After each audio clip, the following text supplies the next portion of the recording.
Hello friend, welcome to BPSC platform. आज का जो हमारा सेशन होगा ये यूनियन बजट 2022-23 को लेके होगा। जैसा कि मैंने आपको बताया था कि जो यूनियन बजट का जो हम लोग सेशन करेंगे उसको मैंने आपको पोल करवाया था बेसिकली यूट्यूब पे। तो आप लोगों ने, बहुत सारे लोगों ने इसको रिकॉर्डेड ही मांगा, तो ये सेशन आपके लिए रिकॉर्डेड है और ये 2022-23 के बजट का हम लोग फुल एनालिसिस करने वाले हैं। देखिए, बजट बहुत बड़ा डॉक्यूमेंट होता है, तो जब बहुत बड़ा डॉक्यूमेंट है, बजट में बहुत सारे अलग अलग आपको की डॉक्यूमेंट देखने को मिलेंगे। तो बेसिकली ये क्या होता है ना कि हम पूरे बजट को तो नहीं पढ़ेंगे, लेकिन बजट के फुल एनालिसिस करेंगे। मींस कि हमारे एग्जाम के लिए क्या महत्वपूर्ण है, हम बीपीएससी प्रीलिम्स दे रहे हैं तो उसमें हमें कौन सा सवाल पूछ सकता है बजट के अकॉर्डिंग, एक स्टूडेंट को बजट में क्या जानना चाहिए, उन सारे टॉपिक को आज की वीडियो में हम लोग कवर करेंगे। तो अगर आप इस चैनल पे नए हैं तो सबसे पहले तो सब्सक्राइब करेंगे और लाइक करेंगे इस वीडियो को। देन अगर आप इस बजट का पूरा पीडीएफ लेना चाहते हैं, देखिए बजट जब भी आज पढ़ रहे हैं तो आप ऐसा करिए कि जो मेरा बजट पढ़ाने का तरीका होता है कि मैं आपको हर एक छोटे छोटे पॉइंट को कवर करता हूं। तो सबसे पहले आप ये करेंगे कि वीडियो को स्पीड भी करके नहीं देखना है, वीडियो को कंटिन्यू देखना है। जितनी देर का लेक्चर है 30 या 40 मिनट का, आपको पूरे इस वीडियो को देखना है, तो आपको पूरे अच्छे तरीके से समझ में आएगा। फिर हर साल जब बजट पेश होगा तो आपको कुछ चीजें ही आपको याद करना पड़ेगा, फिर आपको वीडियोस देखने की जरूरत ही नहीं रहेगी, आपको पीडीएफ डाउनलोड करके आप खुद से पढ़ सकते हैं। तो इस तरह से इफेक्टिव स्टडी होगा आपका। तो इसका पूरा पीडीएफ ये सब चाहिए तो बीपीएससी प्लेटफॉर्म करके ऐप होगा, आपको प्ले स्टोर पे मिल जाएगा, उसको डाउनलोड कर लें। ओके, तो आपको सारे पीडीएफ मिल जाएंगे और वहां पे बहुत सारे कोर्सेज और टेस्ट सीरीज भी आपको देखने को मिलेंगे। तो हम स्टार्ट करेंगे बजट के बारे में। तो सबसे पहले तो आपको ये समझ में आया कि बजट होता क्या है। देखिए, आप बहुत बार बजट पढ़े होंगे, आप प्रिपरेशन कर रहे हो तो आपको पता होगा, लेकिन बहुत सारे लोग जो नए देखेंगे उनको लगेगा बजट क्या होता है। देखिए, बजट की बात करेंगे तो इसका उल्लेख हमारे संविधान में कहीं है ही नहीं, हमारे कॉन्स्टिट्यूशन में संविधान बजट शब्द का उल्लेख कहीं पे भी नहीं है। तो भाई बजट फिर पेश क्यों होता है? देखिए, बजट के जगह पे या कह सकते हैं कि आर्टिकल 112 में एनुअल फाइनेंशियल स्टेटमेंट की बात करता है, वार्षिक वित्तीय विवरण की बात करता है। वार्षिक वित्तीय विवरण मीन्स की वार्षिक मतलब कह दिया, मतलब कि एक फाइनेंशियल ईयर 1 अप्रैल से लेके 31 मार्च तक के। अब मैं आपको बहुत सिंपल शब्दों में समझाऊंगा बजट के बारे में, आप ध्यान रखिएगा। एक सेकंड, हाँ देखिए, मैं बहुत ही सिंपल और सरल शब्दों में बताऊंगा कि 1 अप्रैल से लेके 31 मार्च तक ये होता है फाइनेंशियल। देखिए, हम लोग क्या मनाते हैं, 1 जनवरी से मनाते हैं न्यू ईयर, लेकिन अगर फाइनेंशियल ट्रांजेक्शन्स की बात करें, कोई भी फाइनेंशियल ईयर की बात करेंगे बैंक या अलग अलग जगह, तो वहां पे 1 अप्रैल से स्टार्ट होता है और 31 मार्च तक चलता है। तो 1 अप्रैल से लेके 31 मार्च के बीच में क्या हम पैसा हमारे सरकार को क्या रिसिप्ट प्राप्त होगी, मीन्स क्या हमारा आय होगा, प्राप्ति होगी, और क्या हम खर्चे करने वाले एक साल के अंदर आने वाले समय में क्या खर्चा करने वाले हैं, वही जो स्टेटमेंट होता है वही कहलाता है एनुअल फाइनेंशियल स्टेटमेंट। क्या बात को यहां लिखा, estimated receipt and expenditure of the government, क्या लिखा गया है, प्राकलित प्राप्तियों और व्यय का विवरण। ठीक है, प्राकलित एस्टिमेटेड मींस क्या होता है, अनुमानित। मींस कि देखिए भाई, अगर आपसे कोई पूछ दे कि आप आने वाले 1 साल में कितना कमाएंगे, तो आप बोलिएगा हम 2 लाख कमाएंगे, 3 लाख, लेकिन एग्जैक्ट फिगर तो आप नहीं बताएंगे ना कि हम इतना कमाएंगे, क्योंकि आपको पता नहीं कि आगे आने वाले समय ज्यादा कमाने लगे। तो एक अनुमानित होता है कि आप आने वाले समय में भारत सरकार को टैक्स वैक्स इस सबसे कितना पैसा आएगा और भारत सरकार कितना पैसा खर्चा करेगी, वही कहलाता है एनुअल फाइनेंशियल स्टेटमेंट, जो कि आर्टिकल नंबर 112 में। खत्म हो गया पहला बात। सेकेंड बात करेंगे भैया, बजट बनाता कौन है। देखिए, बजट जो बनाता है, द बजट डिवीजन होता है डिपार्टमेंट ऑफ इकोनॉमिक अफेयर। देखिए, पहला बात तो वित्त विभाग के अंदर एक डिपार्टमेंट है इकोनॉमिक अफेयर का, और उसके अंदर भी एक डिवीजन है बजट डिवीजन, तो ये बनाता है बजट। तो आज से ध्यान रखिएगा, बजट बनाता है कौन, budget division, department of economic affairs of ministry of finance के अंदर। ओके, 1 फरवरी को पेश किया गया निर्मला सीतारमन के द्वारा बजट, इस चीज को भी आपको ध्यान रखना। ओके, अब देखिए, एक इसी का एक हम उल्टा अगर हम बोल दें, या तो होता है इकोनॉमिक सर्वे, आर्थिक सर्वेक्षण। ये क्या होता है ना कि आपने एक फाइनेंशियल ईयर में क्या खर्चा किया, कैसे आपने सब चीजें मतलब जो भी इकोनॉमिक एक्टिविटीज हैं वो कैसे आपने क्या, आपकी इकोनॉमी क्या परफॉर्म की, उसका जो डिटेल देता है वो इकोनॉमी सर्वे होता है। और आने वाले समय में हम लोग क्या करेंगे वो कराता है बजट। समझ रहे बात को। तो बजट में कहीं ना कहीं एक सरकार की, जो सत्ता में सरकार है, उसका एक आपको कहीं ना कहीं एम भी दिखेगा कि वो सरकार आगे क्या करने वाली है।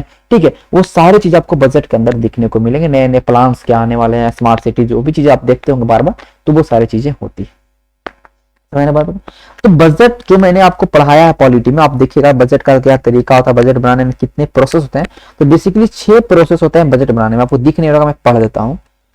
पहला बात, बजट के अंदर क्या क्या चीजें होंगे, फाइनेंस मिनिस्टर के स्पीच के साथ पेश होता है बजट को 1 अप्रैल को, हो गया ना पेश, सॉरी 1 फरवरी को पेश कर दिया मतलब बजट। उसके बाद बजट के ऊपर डिस्कशन होगा। आप जैसा तो नहीं ना कि फाइनेंस मिनिस्टर ने जो बोल दिया वो एकदम पत्थर की लकीर नहीं। अब इन्होंने जो जो बजट के अंदर प्रावधान दिया है उस पे सब पे डिस्कशन होगा, वोटिंग होगा, फिर सब कुछ होने के बाद क्या होगा, संसद है जो होगा स्थगन हो जाएगा, क्या होगा, स्थगित हो जाएगा। और उसके बाद उस पे डिमांड फॉर ग्रांट के लिए स्क्रूटनी होगा। मीन्स की जैसे कि कहा कि एग्रीकल्चर डिपार्टमेंट में 1,000 करोड़ रुपया दिया जाना चाहिए, तब इस पर स्क्रूटनी होगा, इस पर डिमांड फॉर ग्रांट पे पूरा बहस होगा कि 1,000 करोड़ चाहिए कि नहीं चाहिए, एग्रीकल्चर डिपार्टमेंट जरूरी है नहीं है, पिछला साल कितना खर्चा किया, क्या हो, इस सब सारी चीजें होते हैं। और उसके बाद अगर जो फिर होता है उसके बाद क्या होता है, वोट ऑन डिमांड होता है। मीन्स की जो डिमांड हमने किया 2,000 करोड़ का, इस पर वोटिंग होगा, अगर पास हो गया वोटिंग तो ठीक है, 2,000 करोड़ 1,000 करोड़ एग्रीकल्चर डिपार्टमेंट को मिलेगा, ऐसा होता है। ठीक है, तो इसमें बहुत ज्यादा डिस्कशन चलता है। Then passing of appropriation bill. आप देखिए ये क्या भैया, कि देखिए सरकार जहां भी खर्चा करेगी वो कहां से करेगी खर्चा, ध्यान रखिएगा, कंसोलिडेटेड फंड ऑफ इंडिया से खर्चा करेगी ना, ध्यान रखिएगा। जो भारत की जो संचित निधि है, भारत की संचित निधि जो खजाना है भारत सरकार का, जितना टैक्स वाला पैसा सब वहां घुसता है, तो पैसा सरकार लाएगी कहां से, कंसोलिडेटेड फंड ऑफ इंडिया से ही निकालेगी ना। तो सीधे सीधे लिखा गया है कि कंसोलिडेटेड फंड ऑफ इंडिया से जब भी पैसा निकालना हो तो क्या करना पड़ेगा, एप्रोप्रिएशन एक्ट बनाना पड़ेगा, विनियोग विधेयक बना पहले पेश करना पड़ेगा। और जब एप्रोप्रिएशन बिल पेश होगा, एक्ट बनेगा, तभी उससे पैसा निकाल सकते हैं। समझ रहे बात को, ये होता है। तो समझ रहे बात को, इसलिए फिर एप्रोप्रिएशन बिल पास होगा, फिर जाके कुछ टैक्स में परिवर्तन करना है, तो आप टैक्स में परिवर्तन या कुछ ऐसे फाइनेंशियल चीजें करने हैं तो पासिंग बिल। ये 6 स्टेप होते हैं एक बजट को प्रिपेयर करने में, बहुत लंबा 1 से 2 महीने का समय लगता है। तब तक के काम चलाना है पैसा के लिए, मिनिमम अमाउंट के लिए, तो उसके लिए पेश किया था, पास किया था वोट ऑन अकाउंट आर्टिकल 116। ये सारे आर्टिकल यूनियन के हैं और ये सारे आर्टिकल स्टेट के हैं, आपको याद होना चाहिए। देखिए मैं आपको बोर कर रहा हूँ, लेकिन आपको बहुत कुछ मैं आपको चीजें सिखा रहा हूँ। ठीक है, ये सब जानना जरूरी है बजट के लिए। अब हम आएंगे बजट के, अब बजट ये देखिए, structure of budget and account, ये क्या है थोड़ा सा मैं बताऊंगा, ज्यादा टाइम नहीं लूंगा। सरकार के पास 3 तरह के खाते हैं, अब 3 तरह के अकाउंट्स होते हैं, निधियां हो, हिंदी क्या बोलते हैं, निधि होते हैं। एक है कंसोलिडेटेड फंड ऑफ इंडिया, संचित निधि, आर्टिकल 266, ये याद रखना है। कॉन्टीजेंसी आकस्मिक निधि 267, और आर्टिकल 266 का 2 लोक लेखा नीति पब्लिक अकाउंट्स। सिंपल शब्दों में बताऊंगा कि कंसोलिडेटेड फंड ऑफ इंडिया जो होता है, जितना भी सरकार का पैसा टैक्स वैक्स सब आता है, वो सारा कंसोलिडेटेड फंड ऑफ इंडिया के अंदर जाता है। कॉन्टीजेंसी फंड ऑफ इंडिया आकस्मिक एक इसका एक साइज होता है कि 500 करोड़ रुपया इसमें हमेशा जमा रहेगा, कि जब भी आपको देखिए, अब भाई कहीं पे कुछ डिजास्टर आ जाएगा, कहीं पे कुछ ऐसा प्रॉब्लम आ जाए, तुरंत पैसा निकालना है, तो अब उसके लिए ऐसा नहीं ना कि अब हम जाएंगे मतलब सदन में पेश करेंगे बिल, एप्रोप्रिएशन बिल पेश करेंगे, पास होगा, बहस होगा, तब पैसा निकलेगा, तो टाइम लग जाएगा ना। इसलिए एक कॉन्टीजेंसी फंड होता है कि बाद में, जैसे कि 500 रुपए का इसका साइज है, अब कहीं पे कुछ कोई राज्य को जरूरत पड़ा 100 करोड़ का, 100 करोड़ यहाँ पे इससे 100 करोड़ निकाल के दे दिया, फिर बाद में एप्रोप्रिएशन बिल पेश करके 100 करोड़ फिर इसमें डाल देंगे। तो ये कॉन्टीजेंसी फंड कोई इमरजेंसी एंड फोर्सिंग एक्सपेंडिचर्स के लिए किया था। ठीक है, इस बात ध्यान रखिएगा। Then public account of India, public account of India Bharat सरकार एक तरह का बैंकर का काम करती है। जैसे आप देखते होंगे आपका एनपीएस का पैसा कट रहा है, आपका जीपीएफ का पैसा कटता है, ये सारे जो पैसे हैं, आप रिजर्व फंड है, आपके डिपॉजिट्स, एडवांस है, रिमिटेंसेज है, कैश बैलेंस है, ये स्मॉल सेविंग स्कीम छोटे छोटे, ये सारा जो पैसा जमा होता है पब्लिक अकाउंट्स ऑफ इंडिया में रहता है। सरकार इस पैसे का एक तरह से सुरक्षा करती है। बस समझ रहे बात को, यहां तक आपको समझ में आ गया। अब कंसोलिडेटेड फंड ऑफ इंडिया में 2 चीज, एक रेवेन्यू अकाउंट, एक कैपिटल अकाउंट। समझ रहे बात को। अब मैं आपको रेवेन्यू रिसिप्ट और रेवेन्यू एक्सपेंडिचर समझाऊंगा। ओके, फिर कैपिटल मतलब रिसिप्ट और कैपिटल एक्सपेंडिचर समझाऊंगा।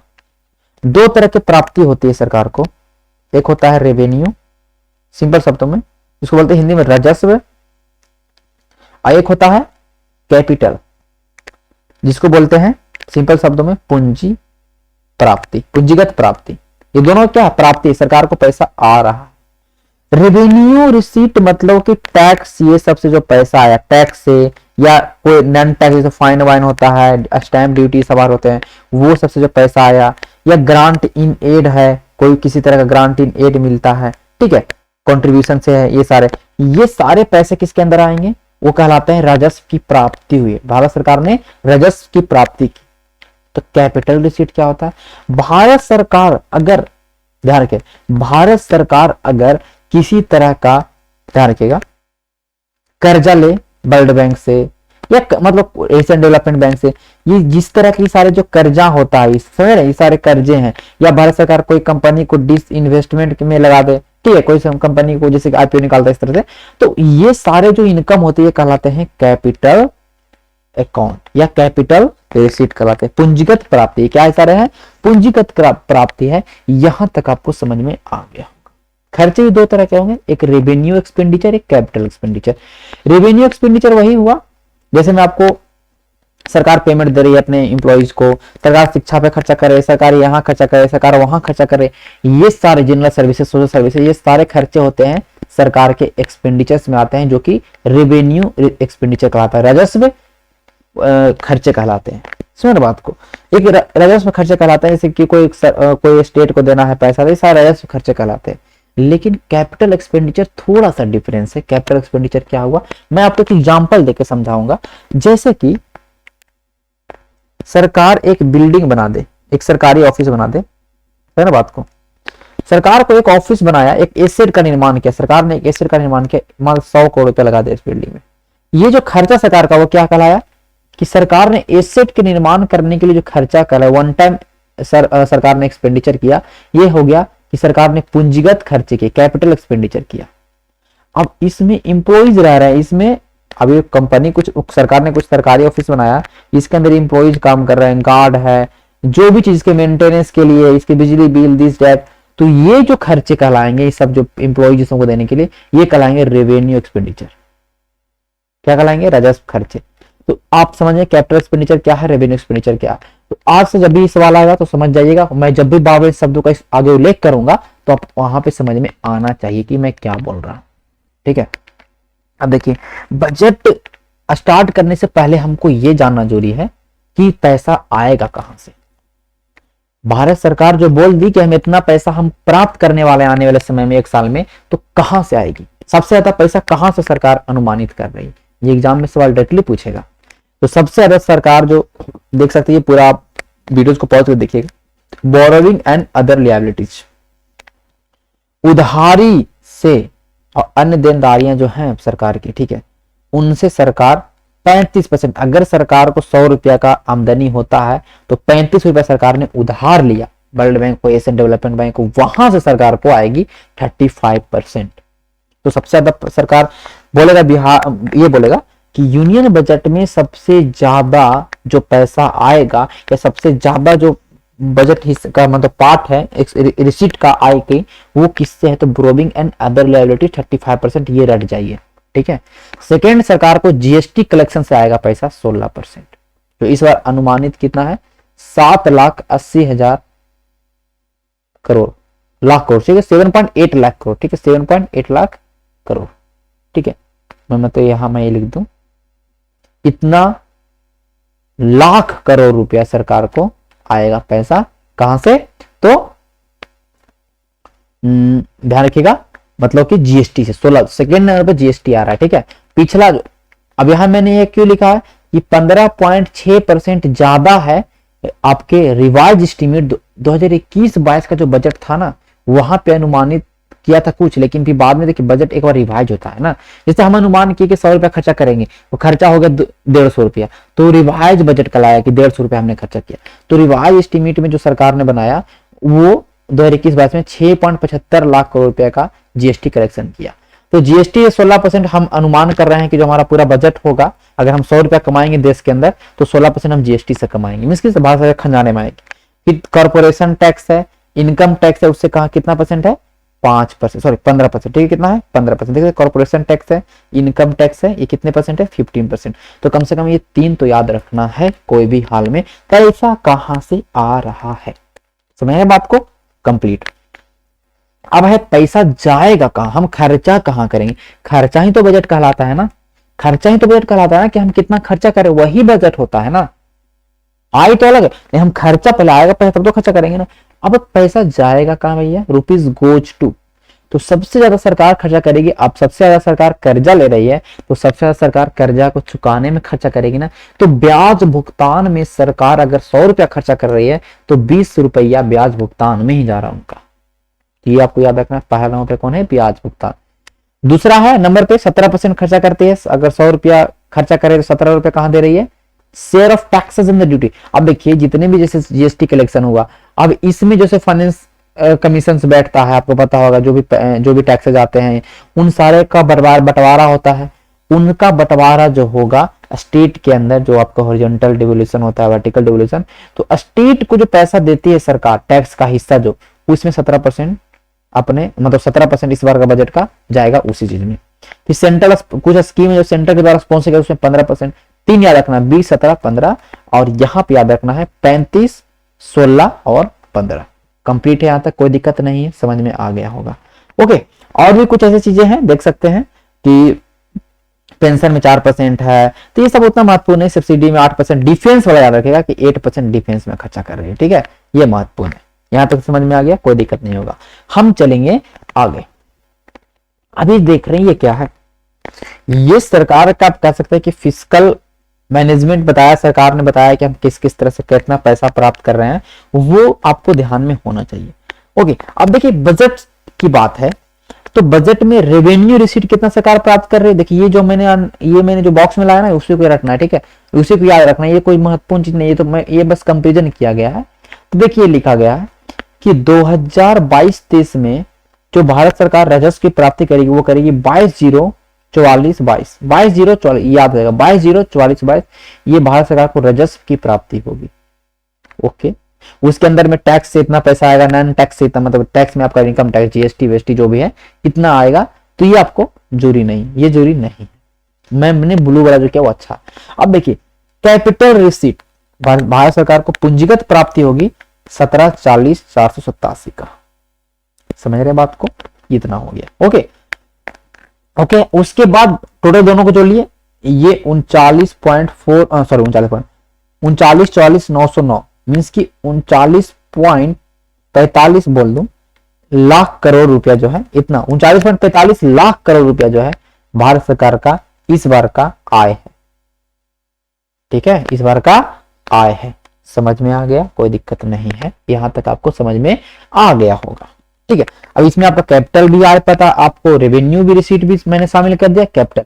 लेकिन यहां पे लिखा है कि भारत सरकार का जो रिसिप्ट है, अगर उधारी को हम अलग कर दें, भारत सरकार जो उधार ले उसको अगर साइड कर दें, तो भारत सरकार 22.84 या 22.83, ध्यान रखिए 22.84 या 22.83 लाख करोड़ रुपए हैं जो उनको एक तरह से रिसीट मिलेगा। मीन्स कि अगर होता है ना शुद्ध प्राप्ति, मीन्स कि अगर ये सवाल आ सकता है कि ब्रोविंग को अगर एक्सक्लूड कर दिया या उधारी को अगर अलग कर दिया तो भारत सरकार की आय कितनी है एक्चुअल, तो 22.84 लाख करोड़ रुपए। समझ में आ गया, कोई दिक्कत नहीं है। उसमें क्या क्या आया देखिए, उसमें ये पूरा रेवेन्यू रिसीट आ गया और ये दो अमाउंट आ गया, रिकवरी जो सब हमने लोन दिया, सेंट्रल गवर्नमेंट ने जो लोन दिया वो वाला, और कुछ अलग प्राप्त फाइन वन से पैसा जो आता है वो, ये दो चीजें। ये उधारी है, देखिए उधारी लेंगे हम, जो कि देख सकते हैं इतना है। ठीक है, समझ में आ गया होगा, तो कोई दिक्कत नहीं होती। ये सब डाटा को याद रखना, ऐसा नहीं कि बस इसको मैं यहाँ पर सब याद रखना एकदम महत्वपूर्ण है, ऐसा नहीं है कि बस इसको छोड़ देना है। मैं आपको बता दूं कि इस साल का जीडीपी जो है भारत सरकार का अनुमानित जीडीपी है वो है 258 लाख करोड़। ठीक है, ये कितना है 258 लाख करोड़ रुपया इस साल का जीडीपी है भारत सरकार का अनुमानित 2022 23 में, इसको आपको याद रखना है। ठीक है, इसको आपको याद रखना है। यहां तक समझ में आ गया, कोई दिक्कत नहीं होगा, समझ रहे बात को। ओके, अब देखिए रेवेन्यू रिसीट को पूछे जाएगा लाख में, तो क्या बोलेगा 22.1 लाख करोड़। देखिए 22.0 तो 22.1 लाख करोड़ बोल सकते हैं एक तरह से अप्रोक्स में। ओके, तो यहां तक समझ में आ गया। हम चलेंगे थोड़ा सा आगे। अब ये सरकार खर्चा, ये खर्चा जो बजट का हिस्सा जिसको बजट बोल सकते हैं हम लोग, वो तो प्राप्त कर रहा है, तो खर्चा भी उतना ही करेगा। कुल व्यय देख सकते इतना करेगा, कहां कहां करेगा, कैसे कैसे करेगा, वो देखिए। रेवेन्यू अकाउंट्स राजस्व पर कितना खर्चा करेगा, 3,19,46,63 3,19,46,63 खर्चा करेगा राजस्व पर। लगभग आप बोल सकते हैं कि 32 लाख करोड़ रुपीस, 32 लाख करोड़ रुपीस जो खर्चा करेगी वो करेगी आपका रेवेन्यू के ऊपर, राजस्व खर्चे। ठीक है, उसमें देख सकते हैं कि इंटरेस्ट पेमेंट कितना कर रही है, देख सकते हैं ना, जो मतलब कहने का मतलब जो कर्जा लिया है वो तो कितना कर रहा है आपका 94,0651, ये हो गया। अभी बोरिंग लग रहा हो, लेकिन ये बहुत महत्वपूर्ण चीज है। ठीक है, बहुत महत्वपूर्ण चीज है। अब देखिए उसके बाद देखिए पूंजीगत खर्चे कितने करने वाले इस बार सरकार, 75,0246। अभी बजट के अंदर हम लोग एंट्री करेंगे, बहुत उसके बारे में पढ़ेंगे, लेकिन पहले ये जानना जरूरी है 75,046। तो ये जो है इस बार भारत सरकार पिछले साल के तुलना में 24.5% ज्यादा खर्चा कर रही है कैपिटल अकाउंट पे। मतलब भारत सरकार इस बार इंफ्रास्ट्रक्चर पर ज्यादा ध्यान देने वाली है, तभी तो पीएम गति शक्ति आपको दिख रहा है। इंफ्रास्ट्रक्चर पर भारत सरकार ज्यादा ध्यान देने वाली है, इसलिए 7.5 लाख करोड़ रुपीज इस बार खर्चा करेगी। 7.5 लाख करोड़ रुपीस खर्चा करेगी किस पे, आपके पूंजीगत खर्चे इस बार सरकार का। तो ये डाटा तो बहुत महत्वपूर्ण है, बहुत महत्वपूर्ण है। ठीक है, ये दोनों ये याद रखिए, 32 लाख करोड़, फिर यहाँ 7.5 लाख करोड़, ये याद रखना बहुत महत्वपूर्ण है। ठीक है, यहां तक समझ में आ गया, कोई दिक्कत नहीं है। अब हमारा जो आएगा टोटल खर्चे भी आपको याद रखना है 39.45 टोटल खर्चे हैं। ठीक है, इतना हम लोग आय भी आ रहा है, इतना खर्चा भी कर रहे हैं, जिसमें 32 लाख करोड़ हम लोग राजस्व के खर्चा कर रहे हैं, 7.5 लाख करोड़ हम लोग पूंजीगत कैपिटल अकाउंट पे खर्चा कर रहा है। समझ में आ गया होगा आप लोगों को, कोई दिक्कत नहीं होगा। ठीक है, अब देखिए, अब आपको मैं बताऊंगा एक राजस्व घाटा जो हर साल एग्जाम में पूछता है। रेवेन्यू डिफिसिट क्या है ये समझना है। ठीक है, अभी रेवेन्यू डिफिसिट क्या होता है, ये कौन सा चीज है भाई। देखिए रेवेन्यू डिफिसिट का मैंने फॉर्मूला बताया था, भारत सरकार का जितना भी रेवेन्यू रिसीट है, मींस भारत सरकार जितना राजस्व की प्राप्ति कर रही है, ठीक है, और कुछ अलग प्राप्ति अदर रिसीट मींस की कुछ फाइन वाइन से पैसा आ रहा है या आप ये सारे, ठीक है, ये जो देख सकते हैं जितना सरकार प्राप्ति कर रही है और सरकार जितना खर्चा कर रही है, अगर 100 रुपया खर्चा कर रही है सरकार और सरकार को रेवेन्यू रिसीट 80 रुपया हो रहा है और अलग से पैसा इनकम 10 रुपया, मतलब 90 रुपया सरकार को इनकम हो रहा है, 100 रुपया खर्चा कर रही है, तो 10 रुपया तो घाटा लग गया ना जी। इसी को कहते हैं फिस्कल डिफिसिट, राजकोषीय घाटा, सॉरी फिजिकल डिफिसिट। ठीक है, इसको क्या कहते हैं, फिजिकल डिफिसिट। अभी रेवेन्यू डिफिसिट में हम लोग आगे आएंगे, इसको क्या बोलते हैं, फिजिकल डिफिसिट। ठीक है, ये हमारा हो गया फिजिकल डिफिसिट, राजकोषीय घाटा, जो कि इस बार हमारा इतना है। जो डाटा मैं अंडरलाइन कर रहा हूं वो आपको याद होने चाहिए। ठीक है, 16.6 लाख करोड़ जो है ये हमारा फिजिकल डिफिसिट है। जितना हम लोगों ने आय राजस्व के थ्रू नहीं किया, देखिए इसमें तो हम लोग वो नहीं जोड़ रहे हैं, जो हम लोग उधारी से जो पैसा मिल रहा है हम लोग को, हम उधार ले रहे हैं, वो हमने नहीं जोड़ा ना, ये हमारा एक्चुअल मतलब हम लोग को इनकम है। ठीक है, टैक्स वैक्स से तो 16.6 लाख करोड़ रुपया हम लोग घाटा में जा रहे हैं, जो कि किस तरह घाटा है, राजस्व का घाटा, सॉरी राजकोषीय घाटा। क्या है, राजकोषीय घाटा है। ओके, यहां तक समझ में आ गया। तो 16.6 लाख करोड़ जो कि हमारे जीडीपी का 6.4% है। कितना है, 6.4%। सवाल सीधे पूछेगा कि इस बार का फिस्कल डिफिसिट हमारे जीडीपी का कितना परसेंट है, तो आप लोग का उत्तर होगा 6.4% ऑफ जीडीपी। ओके, यहां तक कोई दिक्कत नहीं होगा। अब देखिए यह रेवेन्यू डिफिसिट, ये रेवेन्यू डिफिसिट में क्या होता है ना कि आपने रेवेन्यू कितना रुपया कमाया, मींस आपने राजस्व की प्राप्ति कितनी की और आपने राजस्व के ऊपर खर्चा कितना किया, इसको माइनस करते हैं तो निकलता है रेवेन्यू डिफिसिट। दिख रहा है, तो हम रेवेन्यू से 3.1 मतलब करेंगे 32 लाख करोड़ रुपया हम लोग खर्चा कर रहे हैं इस पर रेवेन्यू के ऊपर, ठीक है। लेकिन हम लोग रेवेन्यू के ऊपर कमा कितना रहे हैं भैया, देखिए तो 22,04,422 इतना हम लोग कमा रहे हैं टैक्स वर्क से, और लेकिन हम लोग खर्चा कितना कर दे रहा है 32 लाख। तो कहीं ना कहीं 10 लाख करोड़ रुपया हमारा क्या है, घाटा इस बार का। तो ये हमारा कहला जाएगा, देख सकते हैं लगभग 10 लाख, तो मतलब 99.042 मीन्स कहने का 99 लाख, जो हमारा ये हो गया 3.8% हमारा का इस बार का रेवेन्यू डिफिसिट है। तो इसमें याद क्या करना है ये ध्यान रखिए, टोटल एक्सपेंडिचर आपको याद करना है, ठीक है। पूंजीगत खर्चे आपको याद करना है, आपका राजकोषीय घाटा याद करना है, ओके सबने याद करना, ठीक है। और एक आपका राजस्व घाटा याद करना, इतना आपको याद रखिए काफी है। बाकी मैं तो एमसीक्यू में सब कुछ रटवा दूंगा, डोंट वरी, एमसीक्यू करवाऊंगा सर रटवा दूंगा। आगे आते हैं, अब बस जो हम लोगों ने पढ़ा अभी तक उसका फिर एक बार रिवीजन करते हैं कि इस बार का बजट में जो खर्च पैसे आएंगे वो आएंगे 39.45 लाख करोड़, सारे करोड़ में अमाउंट है, सारे अमाउंट करोड़ में, ठीक है। करोड़ रुपया खर्चा करेंगे 39.45 लाख करोड़। रेवेन्यू से हमको इतना आएगा, कैपिटल से हमको इतना पैसा आएगा, ठीक है। अगर हम बोरोविंग को हटा दें उधारी को तो 22.84 लाख करोड़ रुपया हम लोग इस बार प्राप्ति करेंगे। हम लोग खर्चा करेंगे रेवेन्यू मतलब राजस्व खर्चा करेंगे 32 लाख करोड़ रुपया अप्रोक्स में, और पूंजीगत हमें 7.5 लाख करोड़ रुपया खर्चा करेंगे। इंफ्रास्ट्रक्चर पर ज्यादा ध्यान देंगे। फिजिकल राजकोषीय घाटा हमारा 6.4% जीडीपी का है, जो कि 16.61 है या 62 बोल सकते हैं, ओके। रेवेन्यू डिफिसिट हमारा इस बार का इतना है, 3.8% ऑफ जीडीपी। इतना याद रखना जब डाटा काफी, आपको भी लगा कि बहुत कुछ मैंने बताया, लेकिन इतना डाटा याद रखिएगा सफिशिएंट है। अब हम पढ़ेंगे कि सबसे ज्यादा कौन कौन से स्कीम पे पैसा कितना मिला है, किस पे कितना पैसा दिया गया, क्योंकि एग्जाम में तो भैया पूछेगा, डायरेक्टली ही पूछेगा।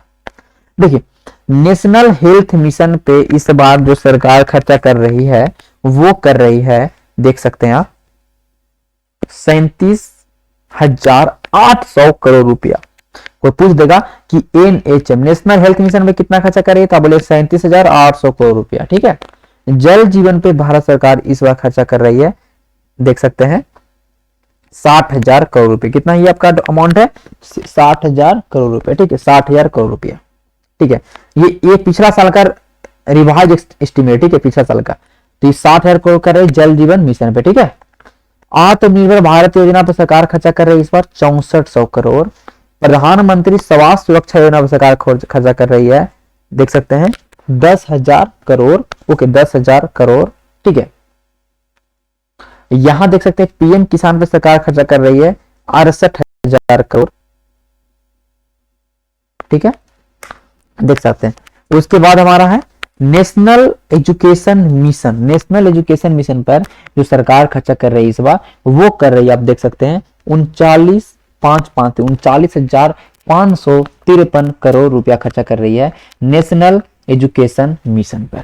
तो ये सारे जो डाटा हैं, प्रधानमंत्री ग्रामीण सड़क योजना पे कितना खर्चा कर रही है 1900 करोड़ रुपया। तो ये सब आपको सॉरी 19,000 करोड़ रुपया ये रटा हुआ होना चाहिए, ठीक है। रटा मैं बार बार रिवीजन करवा दूंगा, डोंट वरी। सबसे ज्यादा खर्चा कर रही है इस बार मनरेगा पर 73,000 करोड़ रुपया। तो कुछ स्कीम्स हैं, मेजर स्कीम्स हैं जिसपे सरकार कितना खर्चा कर रही है, ये आपको यहां से पता चल जाएगा, ओके। कवर हो गया होगा, हम चलेंगे आगे। अभी मिनिस्ट्री वाइज एलोकेशंस, अब सब तो रटना नहीं, इसको सब नहीं रटना, मैं इसको फिर बता रहा हूं। अब डिपार्टमेंट वाइज या मिनिस्ट्री वाइज सबसे ज्यादा पैसा सरकार खर्चा कर रही है वो है डिफेंस पर। कितना देख सकते हैं, इतना करोड़ रुपया 52, 51, 66.15 देख सकते हैं कितना हो गया हमारा, ओके। अब देखिए 5 लाख देख सकते हैं मतलब 25,000 करोड़, ठीक है। 5,25,000 करोड़ मतलब लगभग में इतना करोड़ रुपया सरकार खर्चा कर रही है आपका डिफेंस वाला क्षेत्र में। डिफेंस वाला क्षेत्र में इतना खर्चा कर, डाटा याद कर लीजिएगा, ठीक है, बहुत महत्वपूर्ण है, बहुत। हमारा बजट का साइज कितना है 39.45। खर्चा हम कितना करें डिफेंस पे, आप देख सकते हैं 39.45 लाख, और हम लोग खर्चा कितना करें डिफेंस पे तो 5.25 लाख। कितना परसेंट होगा भाई, देखिए तो लगभग 8% है। अभी मैंने क्या बताया था आपको, देखिए यहाँ पे डिफेंस पे कितना परसेंट खर्चा करें हम लोग, 8%, इसलिए मैं इस डाटा को मैंने यहाँ पे अंडरलाइन किया था, ठीक है, तो ध्यान रखिएगा। ओके, तो ये हमारा हुआ, इसको याद रखना है।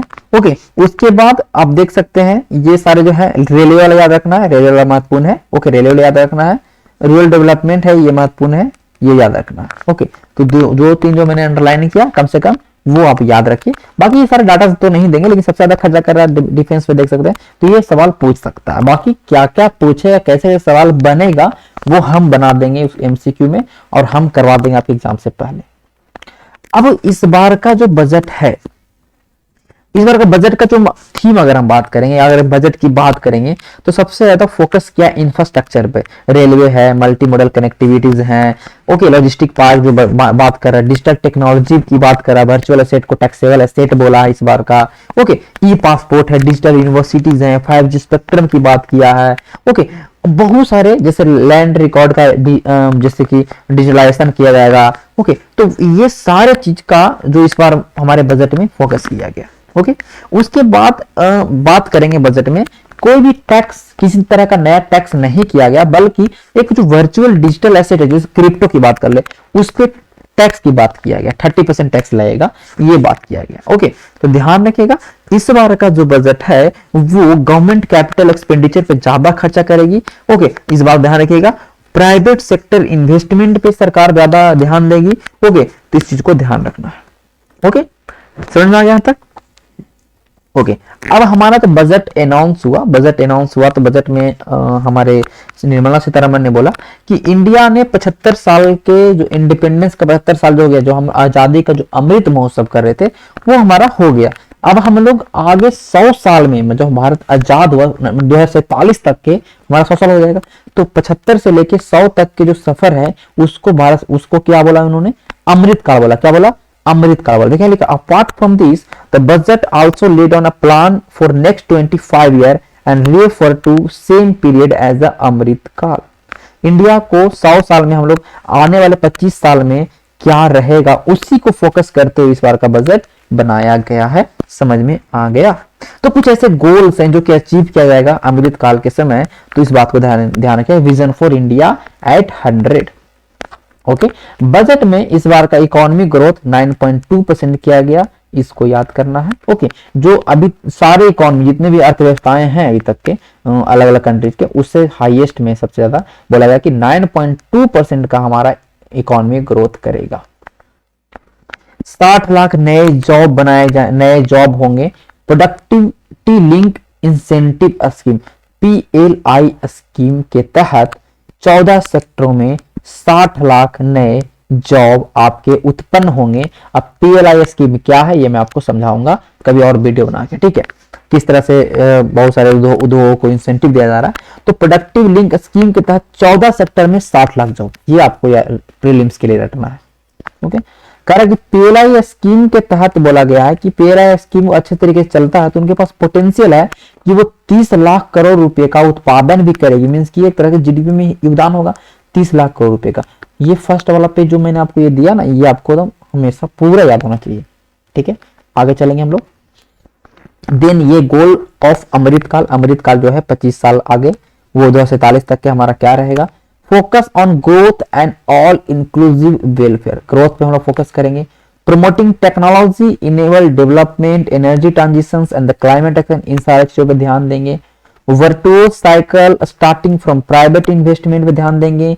Crowded in by public capital investment, ये सारे चीजें पे हम लोग ध्यान देने वाले हैं आने वाले 25 वर्षों में। ओके, और बोला है कि जो अमृतकाल जो 25 साल बनेगा, तो इसलिए बजट में 4 चीजों पर प्रायोरिटीज दी हैं। 4 priorities were given in this budget. Okay, अब देख सकते हैं PM गति शक्ति, जो बहुत बड़ा एक मास्टर प्लान है। Inclusive development, after productivity enhancement, investment, sunrise opportunities, energy transition and the climate actions and financing of the investment. ये चारों याद रखना कि 4 प्रायोरिटीज क्या है। PM गति शक्ति, inclusive development, financing of investment, productivity enhancement and sunrise, okay, transitions हो गया, क्लाइमेट एक्शंस हो गया। ये 4 प्रायोरिटीज दिए गए इस बार के बजट में। इस बात को ध्यान रखिएगा, पिछला साल का बजट 6 पिलर्स पे थे, इस बार का बजट 4 प्रायोरिटीज पे है। समझ रहे बात को, ये सब सवाल बनता है एग्जाम में, समझ रहे। अब देखिए पीएम गति शक्ति के बारे में हम बात करेंगे सबसे पहले बात करें। पीएम गति शक्ति ड्राइवन बाई 7 इंजन। ये पीएम गति शक्ति के अंदर एक तरह का ट्रांसफॉर्मेटिव अप्रोच है, ठीक है, इकोनॉमिक ग्रोथ को बढ़ाने के लिए, सस्टेनेबल डेवलपमेंट के लिए एक तरह का पीएम गति शक्ति एक प्लान है, बहुत पहले लॉन्च किया गया था बेसिकली। और इसमें 7 अलग अलग डिपार्टमेंट या मिनिस्ट्रीज को, इंफ्रास्ट्रक्चर मिनिस्ट्री को जोड़ा गया है, इंटरकनेक्टेड रहेंगे, एक मास्टर प्लान है। जैसे रोड है, रेलवेज हैं, एयरपोर्ट हैं, पोर्ट्स हैं, मास ट्रांसपोर्ट्स हैं, वाटरवेज हैं, लॉजिस्टिक इंफ्रास्ट्रक्चर, ये 7 इंजन होंगे पीएम गति शक्ति के जो इसको ड्राइव करेंगे एक यूनिसन रूप में, एक मतलब संयुक्त रूप से, ठीक है। और ये सारे state government, central government, private sectors, ये सब मिल के इसको कहीं ना कहीं पॉसिबल बनाया जाएगा, ठीक है। इस बात को ध्यान रखिएगा। इसमें है कि national master plan aimed at world class modern infrastructure and the logistics in synergy. World class modern infrastructure के लिए नेशनल मास्टर प्लान बनाया जाएगा, ठीक है। Formulation of master plan for express way completing 25,000 kilometre national highway. ये exam में सवाल बन गया भैया, सबसे बड़ा बात। ये तो 7 तो याद रखना है, 7 कौन कौन है कि सवाल पूछ देगा कौन पीएम गति शक्ति में 7 नहीं है, ये पूछ देगा। अब 25,000 किलोमीटर हम लोग सड़क बनाएंगे नेशनल हाईवे 2022-23 में, okay. Unified logistic interfere platform allowing data exchange among all mode operators, okay. Open source mobility, ये सारा उतना महत्वपूर्ण नहीं है, अब यहाँ पे ये महत्वपूर्ण है। For multi modal logistic park through PP public private partnership पे 4 मल्टी मॉडल लॉजिस्टिक पार्क बनेंगे। देखिए मल्टी मॉडल लॉजिस्टिक पार्क कहाँ कहाँ बनेंगे नहीं लिखा। देखिए मल्टी मॉडल लॉजिस्टिक पार्क मतलब हो गया ना कि इस तरह एक बहुत बड़े एरिया में रहेगा, वहां पे वेयर हाउस रहेंगे, गोदाम रहेगा, सामान शिप से आएगा, सामान रेलवे से आएगा, सब यहाँ पे एक तरह से स्टोर रहेगा। और जैसे कब देखते हैं ना कि अमेजन से आप ऑर्डर कर रहे हैं, फ्लिपकार्ट से ऑर्डर कर रहे हैं, एक हब से आता, उसी तरह का मल्टी लॉजिस्टिक पार्क बनाया जाएगा जो ये कहीं ना कहीं बहुत आगे जाके फायदा करने वाला है, okay. Integration of postal and railway network for parcel movement, 1 station 1 product की बात की गई इस बार, ओके। एक्सटेंडिंग कवरेज, अब मैं सबको डिस्कस करूंगा आगे। 400 नए वंदे भारत ट्रेन चलेगा, okay. Multi modal connectivity between mass urban transport and railway station, ये मल्टी मॉडल कनेक्टिविटीज होंगे, जो भी रेलवे स्टेशन हैं वहां से कनेक्टिविटी जबरदस्त तरीके से होगा, एकदम multi modal connectivity. National ropeway development plan as sustainable alternative to conventional road. जो रोपवे आप देखते हो ना, आप कहीं कहीं अगर घूमने आते होंगे तो पहाड़ों से अटैच रहता है, इधर से एक रोपवे रहता है, ठीक है। इसमें कुछ लोग बैठते हैं, फिर इधर से इधर इस छोर से इस छोर तक जाते हैं। तो रोपवे डेवलपमेंट प्लान को किया जाएगा सस्टेनेबल अल्टरनेटिव के लिए, ओके। तो इस बात को ध्यान रखिए। अब हम चलेंगे इसके बारे में पढ़ेंगे, बहुत एक शॉर्ट में समझ लेंगे। पहला बात, पीएम गति शक्ति में 7 इंजन होंगे जो नेशनल इंफ्रास्ट्रक्चर पाइपलाइंस को भी इसमें शामिल किया जाएगा, ठीक है, पीएम गति शक्ति फ्रेमवर्क में। अब पीएम गति शक्ति में क्या हो, जैसे कि मानते हैं कि रोड बना रहे हैं, एक रोड आपने बना के तैयार कर दिया, रोड मिनिस्ट्री ने रोड बना दिया, ओके। अब किसी को इसके अंदर से केबल पास करना है, रोड खोद देता है, देखते हो खोद देता है, रोड खोद दिया, फिर पूरा एकदम रोड बर्बाद होगा, ठीक है, चलिए ये भी हो गया। अब किसी को इसके अंदर से सीवेज निकालना, पाइप डालना है, तो फिर से रोड खोद दिया, तो ये कहीं ना कहीं कोऑर्डिनेशन से नहीं है, तभी तो ऐसा होता है ना। तो इसलिए ये पीएम गति शक्ति के अंदर होगा कि सारे मिनिस्ट्री कनेक्टेड रहेंगे के थ्रू, और जब भी कोई काम होगा तो सारे एक कोऑर्डिनेट करके काम करेंगे कि एक बार अगर रोड बन जाए तो उसमें सारा फंक्शन एक ही साथ में सब कुछ इस्टेब्लिश हो जाएगा कि बार बार रोड खोलना ना पड़े और बार बार ज्यादा पैसे की बर्बादी ना हो। ये पीएम गति शक्ति 25,000 किलोमीटर का नेशनल हाईवे बनेगा 2022-23 में, ओके। 20,000 करोड़ रुपया खर्चा होगा नेशनल हाईवे के एक्सपेंशन में, ये आपका डाटा याद रखना है, ये डाटा याद रखना है, okay. Multi modal logistic park 4 जगह बनेंगे, ये आपका याद रखना। कितने जगह बनेंगे, 4 जगह याद रखना। रेलवे के लिए 1 स्टेशन 1 प्रोडक्ट लॉन्च करेगा, रेलवे में 1 स्टेशन 1 प्रोडक्ट पे फोकस करेगा, जिससे बिजनेसेस और सप्लाई चेन बढ़ेंगी। इस बात में कहीं पे एक जगह का फेमस चीज है तो वहां पे उसको डिनोट करेगा, तो 1 नेशन 1 प्रोडक्ट।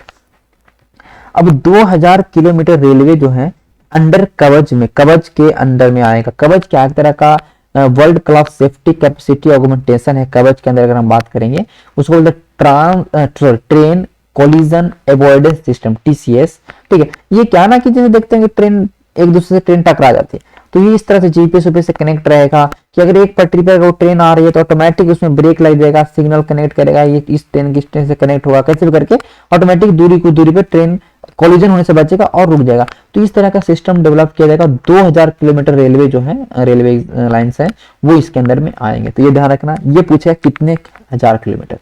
ओके, 400 नए वंदे भारत ट्रेन चलेंगे, 100 पीएम गति शक्ति कार्गो टर्मिनल बनेंगे मल्टी मॉडल लॉजिस्टिक्स के लिए। 3 साल के अंदर में 100 पीएम गति शक्ति कार्गो टर्मिनल बनेंगे, ये डाटा याद रखना।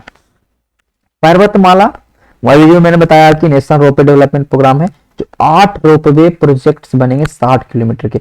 60 अभी शुरुआत के स्टेज में 60 किलोमीटर 8 रोपवे प्रोजेक्ट बनेंगे। अभी तो आप लोगों ने देखा कि रोड पे चल रहे हैं, हवाई जहाज चल रहे हैं, पानी चल रहा है, अब आप लोग हवा में चलेंगे, मीन्स की आप अब एक रस्सी पे चलेंगे, मीन्स की रोपवे, मीन्स की यहाँ पे देखते हो जैसे मैंने अभी जैसे बताया आपको, तो रोपवे प्रोजेक्ट है जो 8 रोपवे प्रोजेक्ट इस बार 60 किलोमीटर का होगा, ये आपको रट जाना है। ठीक है, थोड़ा बोरिंग लग रहा हो लेकिन वीडियोस को 2 बार में देखिए, लेकिन वीडियोस को देखिए अच्छे तरीके से समझिए, बहुत कुछ सीखने को मिलेगा। ठीक है, बहुत कुछ सीखने को मिलेगा। ओके, तो देखिए इस बार का मैंने बताया 4 पार्ट्स हैं, 4 पार्ट है इस बार का। तो अभी आप लोगों ने पीएम गति शक्ति को देखा। ओके, तो देखिए अब क्या हमारा RS 2.37 लाख करोड़ रुपीस, अभी हमारा सेकंड इंक्लूसिव डेवलपमेंट में आया। कौन सा आ गया? इंक्लूसिव डेवलपमेंट में सेकंड वाला पीएम गति शक्ति कंप्लीट हो गया। ठीक है, आज हम लोग 2 कर लेते हैं और कल के वीडियोस में 2 और कर लेंगे, मतलब नेक्स्ट वीडियो में। वीडियो ज्यादा लंबा हो तो आप भी थोड़ा बोर हो जाइएगा।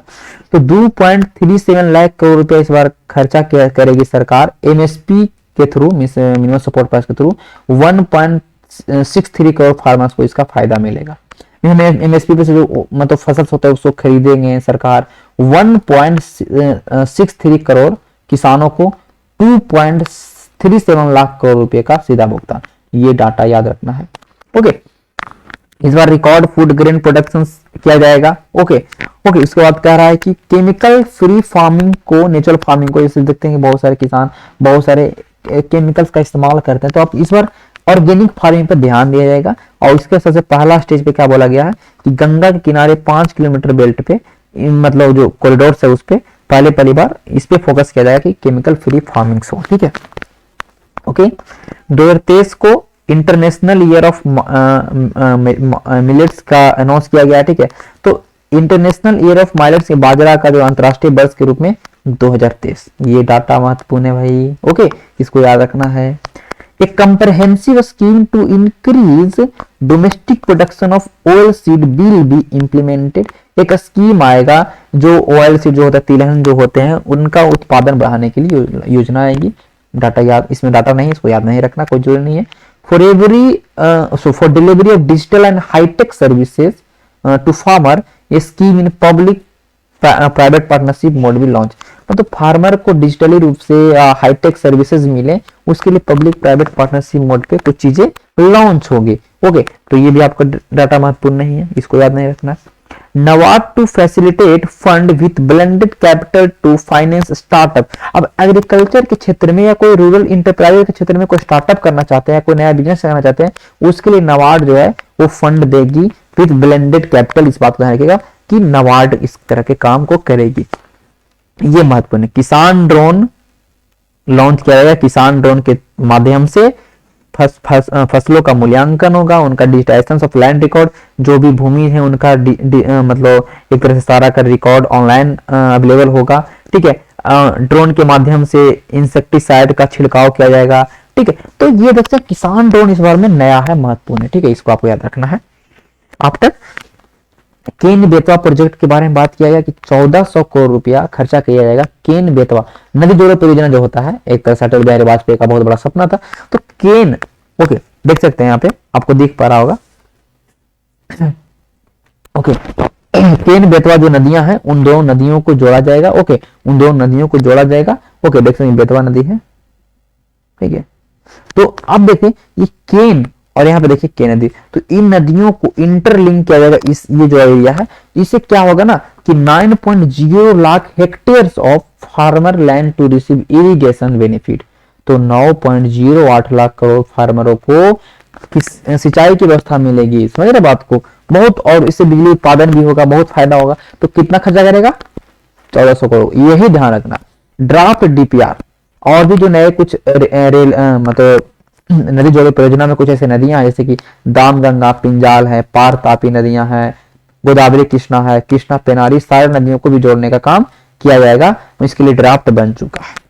तो इंटरलिंकिंग प्रोजेक्ट पे सरकार काम करने वाली है, इस बात को ध्यान रखिएगा। Okay, now move to the next topic.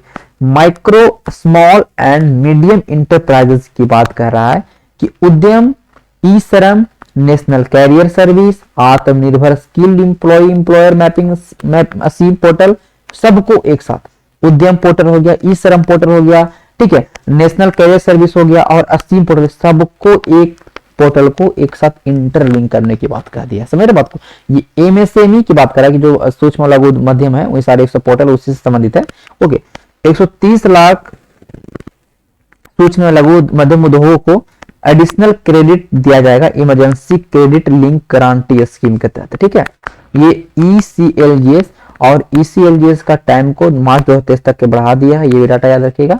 और ये लिखा गया है कि जो गारंटी कवर दिया जाता है ईसीएलजीएस के अंदर उसको 50,000 करोड़ से बढ़ा के 5 लाख करोड़ कर दिया गया है। ठीक है, ये कवर होता है जो अगर बैंक से अगर लोन आपको दिया जाएगा तो उसके लिए आपको कुछ ना कुछ जमा करना पड़ता है। मीन्स की गवर्नमेंट उसके लिए, जैसे गवर्नमेंट एमएसएमई को अगर कोई बैंक पैसा देगी, कुछ प्रोवाइड करेगी तो उसके लिए पहले से गवर्नमेंट कुछ ना कुछ यहाँ पे जमा करेगा, तो उसी वो गारंटी कवर कहलाता है, जो कि 50,000 करोड़ का है और उसको बढ़ा के 5 लाख करोड़ का कर दिया गया। ये सब डाटा बहुत महत्वपूर्ण है भाई, ये सब बहुत डाटा महत्वपूर्ण है। मैं ऐसे ही मैं आपको पहले बताऊं, मैं फालतू चीजें मैं बताता नहीं हूँ और ज्यादा चीजें मैं डालता हूँ नहीं यहाँ पे चीजें। ओके, मैं जो बोल दूंगा कि वो नहीं पढ़ना तो उसको छोड़ दीजिएगा। 2 lakh crore additional credit for micro small enterprises to facilitated under the credit guarantee trusted. देखिए, ये सीजीटीएमएससी स्कीम जो है, सीजीटीएससी, इसके लिए 2 लाख करोड़ का एडिशनल क्रेडिट मिलेगा। बात खत्म, ऐसे रखना है। ठीक है, जैसे कि 50,000 करोड़ से 5 लाख करोड़ कर दिया ईसीजीएस को, इसकी डेट को 2023 तक कर दिया। 130 लाख नए एमएससी को प्रोवाइड किया जाएगा एडिशनल क्रेडिट ईसीजीएस के तहत। Okay, raising and accelerating MSME performance programme, जो रैंप प्रोग्राम, ये जो फुल फॉर्म है ना, ये भी आपको याद रखना। सवाल डायरेक्टली पूछ देगा ना कि रैंप का फुल फॉर्म क्या था। Raising and accelerating MSME performance programme जो है, जिसको 6,000 करोड़ पे इस पर खर्चा करेगी बजट के अकॉर्डिंग। ओके, जो एमएसएमई सेक्टर को बहुत ज्यादा कॉम्पिटिटिव और इफिशिएंट बनाने का काम करेगी। ओके, स्किल डेवलपमेंट पे कह रहा है कि digital ecosystem for skilling and livelihood, देश स्टैक ए पोर्टल। देखिए, देश स्टैक ए पोर्टल लॉन्च किया जाएगा जो हमारे नागरिक को स्किलफुल बनाने के लिए, रीस्किल करने के लिए, अपस्किल करने के लिए ऑनलाइन ट्रेनिंग दिया जाएगा। ओके, और उनको drone Shakti and for drone as a services को फैसिलिटेट किया जाएगा। तो ये नया जो देख सकते हैं, drone Shakti and for drone as a service ड्रास, ये 2 जो है फैसिलिटी, उनको ये मतलब कहने का मतलब स्टार्ट किया जाएगा। तो ये दोनों यार, देश स्टैक की पोर्टल क्या है, empower citizen to skill, reskill और अपस्किल। ये पोर्टल किस चीज के लिए याद रखना है, इसका पूरा फुल फॉर्म क्या है ये याद रखना है। Drone Shakti for drone as a service draft, इसको याद रखना है। ठीक है, तो सब कुछ महत्वपूर्ण है, इन दोनों चीजों को याद रखना है। ठीक है भाई, अब हमारा आ गया एजुकेशन, शिक्षा पे। देखिए, digital university with universal education, digital university launch बनाया जाएगा। मतलब कि देखते हैं, अभी तक अब डिजिटल क्लास चल रहा है, ऑनलाइन क्लास चल रहा है, तो अब डिजिटल यूनिवर्सिटी की बात की जा रही है इंक्लूसिव डेवलपमेंट के अंदर कि डिजिटल यूनिवर्सिटी स्टैब्लिश किया जाएगा कंट्री के क्रॉस, जिससे कि वर्ल्ड क्लास क्वालिटी एजुकेशन मिलेंगे लोगों को। समझ बात को।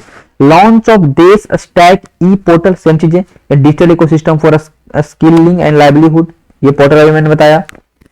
हाई क्वालिटी ई कंटेंट मिलेगा डिजिटल टीचर के माध्यम से।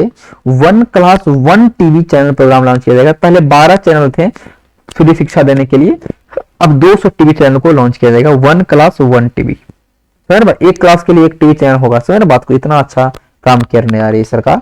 Startup to facilitate drone Shakti for drone as a service, मैंने बात की इस चीज का। 775 वर्चुअल लैब बनेंगे साइंस और मैथमेटिक्स के लिए, तो लैब का डाटा याद रखना। 75 स्किलिंग ई लैब बनेंगे। Okay, for stimulating learning environment, E lab कितना बनेगा, स्किलिंग 75, वर्चुअल लैब 750 बनेंगे। ये याद रखना है, बहुत महत्वपूर्ण है, इसको रटना है। ठीक है, केवल 2 ही टॉपिक करेंगे आज। हेल्थ में क्या है, an open platform for the national digital health ecosystem to be rolled out. National tele, देखिए हम ये समझिए कि नेशनल डिजिटल हेल्थ इकोसिस्टम एक ओपन प्लेटफॉर्म लॉन्च होगा। फिर कह रहा है कि national tele mental health programme, quality mental health counselling के लिए, केयर सर्विसेज के लिए। टेली मेंटल, टेली मीन्स की बाई टेलीफोन के थ्रू जो टेली काउंसलिंग होता है, tele mental health programme launch किया जाएगा। ओके, इस बार देखते हैं कि तेलंगाना में ड्रोन के माध्यम से दवा पूछ रहा था, तो उस तरह से सारी चीजें लॉन्च किया जाएगा। वही इस तरह की बात कर रहा है कि 23 टेली मेंटल हेल्थ सेंटर्स खोलेंगे। Okay okay, with NIMHs being nodal center and international institute of information technology जो टेक्नोलॉजिकल सपोर्ट प्रोवाइड करेगी। IIT बेंगलोर जो है, ट्रिपल IITB बेंगलोर जो है वो, और नीमेंस जो है, ये दोनों मिलके इनको प्रोवाइड करेगी। 23 टेली मेंटल हेल्थ, मतलब कि फोन के थ्रू आप अपना काउंसलिंग करवा सकते हैं, हेल्थ के माध्यम, हेल्थ के लिए पूछ सकते हैं कोई चीजें, कोई जानकारी चाहिए, तो ये सारी चीजें इसके अंदर होगा। ओके, उसके बाद देख सकते हैं कि integrated benefit to womens and the children through mission Shakti, mission Vatsalya, Saksham anganwadi और पोषण 2.0 के थ्रू बच्चों और महिलाओं को बेनिफिट मिलेगा। 2 लाख आंगनबाड़ी, 2 लाख आंगनबाड़ी पूरे देश का अपग्रेड किया जाएगा सक्षम आंगनबाड़ी के रूप में। समझ बात को, तो ये बहुत ही महत्वपूर्ण चीज है जो मैंने आपको बताया कि 2 लाख आंगनबाड़ी को सक्षम आंगनबाड़ी के रूप में मतलब डेवलप किया जाएगा। ओके, अब देखिए अभी और है थोड़ा सा। हर घर नल से जल के लिए 60,000 करोड़ रुपया एलोकेट, मैंने बताया कि इतना करोड़ रुपया एलोकेट किया जाएगा, और जिसमें 3.8 करोड़ हाउस होल्ड जो है 2022-23 के अंदर कवर किए जाएंगे। खत्म।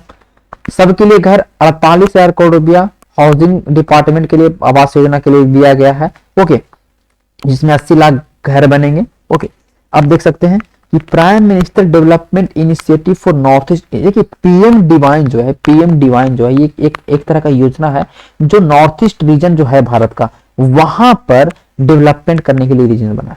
इसमें क्या है कि नया स्कीम जो P डिवाइन है वो फंड करेगी इंफ्रास्ट्रक्चर और सोशल डेवलपमेंट, जो नॉर्थ ईस्ट वाला राज्य है वहां पर इंफ्रास्ट्रक्चर के लिए फंडिंग करेगी। और अभी 1500 करोड़ रुपया पहले स्टेज में दिए जाएंगे enable livelihood activity for the youth and women under scheme. इस स्कीम के तहत 1500 करोड़ रुपए का एलोकेशन होगा उन नॉर्थ ईस्ट राज्यों के महिलाओं के लिए और यूथ के लिए, ठीक है, कि वो अपना जो जीविका है वो सही तरीके से कर पाए। तो बहुत मतलब नॉर्थ ईस्ट वाले रीजन में ध्यान देने वाली है सरकार। अब ये हमारा वाइब्रेंट विलेज प्रोग्राम क्या, तो वाइब्रेंट विलेज प्रोग्राम उन एरियाज के लिए जो बॉर्डर, जैसे देखते हैं ना कि इंडिया पाकिस्तान का बॉर्डर के पास कुछ गांव है, तो उन गांवों में कहीं ना कहीं हमारे जो सैनिक हैं, आर्मीज हैं, उनको कहीं ना कहीं वो गांव में बहुत कुछ ना कुछ उनसे हेल्प मिलता है। तो उन गांवों के लिए है जहाँ पे बहुत कम पॉपुलेशन है, बहुत कनेक्टिविटीज नहीं है, नेटवर्क्स नहीं है, इंफ्रास्ट्रक्चर सही तरीके से नहीं है, तो उन गांवों को वाइब्रेंट विलेज प्रोग्राम के तहत कवर किया जाएगा और उनमें उन गांवों का इंफ्रास्ट्रक्चर पर ध्यान दिया जाएगा। वहां पे घर बनाया जाएगा, टूरिस्ट अट्रैक्शन सेंटर बनाए जाएंगे, रोड से कनेक्ट किया जाएगा, वहां पे बहुत अच्छी तरीके से रिन्यूएबल एनर्जी रहेगा, मतलब कनेक्टिविटी को बढ़ाया जाएगा कि उससे हमारे कहीं ना कहीं हमारे भी आर्मीज को भी फायदा मिले, उन लोगों को भी। फिर यहाँ लिखा गया है कि दूरदर्शन और एजुकेशनल चैनल उन गाँव उन मतलब गाँव के मतलब कहने का मतलब कि डायरेक्ट एक्सेस होगा, ठीक है, क्योंकि कहीं ना कहीं वाइब्रेंट विलेज प्रोग्राम का माध्यम से हमें भी, हमारे सेना को भी फायदा मिलने वाला है, ठीक है, और उन गांवों का भी कहीं ना कहीं एक तरह से अच्छे तरीके से डेवलपमेंट होगा। समझ रहे बात को, तो ये हमारा होगा।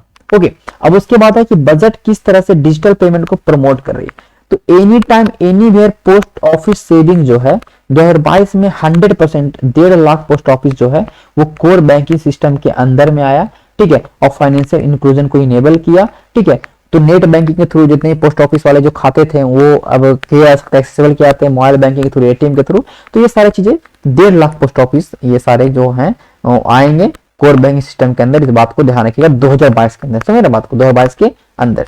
डिजिटल बैंकिंग के बारे में कह रहा है कि 75 डिजिटल बैंकिंग यूनिट 75 डिस्ट्रिक्ट में, आजादी के 75 वर्ष हुए ना, तो 75 डिजिटल बैंकिंग यूनिट जो है 75 डिस्ट्रिक्ट में खुलेंगे।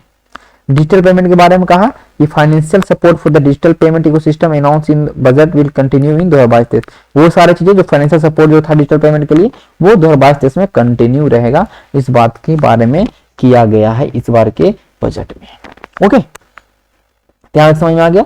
तो अब ये जो चीजें देख रहे हैं, next phase of ease of doing businesses, ease of living जो है, ये सारे ग्रीन क्लियरेंस है, लैंड रिकॉर्ड मैनेजमेंट है, ये जो है ना, ये आपका अलग मतलब कहने का मतलब है जो टॉपिक है, मैंने मतलब 4 इस बार के, देखिए अब मैं आपको दिखा दूं, एक सेकेंड, एक सेकेंड,